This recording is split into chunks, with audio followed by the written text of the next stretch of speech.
সব মুসলিম খারাপ না, এখানে প্রচুর মুসলিম এবারে উল্টো দিকে ভোট দেবে।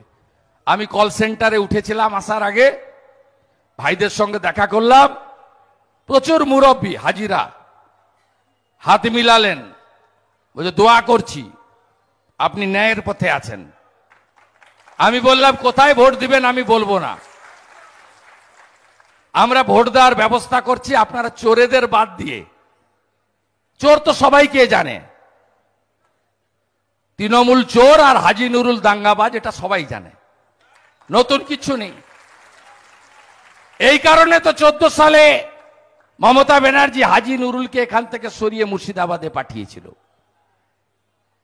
হাজি জিতলে কি হবে?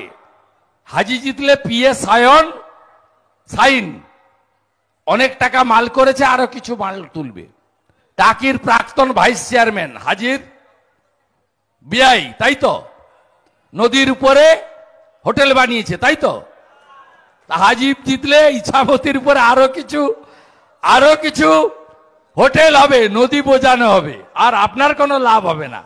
তাই আমাকে অর্জুন সিং বলল দুটো হিন্দু পল্লীর 800 ভোটার ভোট দিতে দিচ্ছে না, অপেক্ষা করুন। গুনে গুনে প্রত্যেকটা বাড়িতে গিয়ে প্যারামিলিটারি বুথ কেন্দ্রে এনে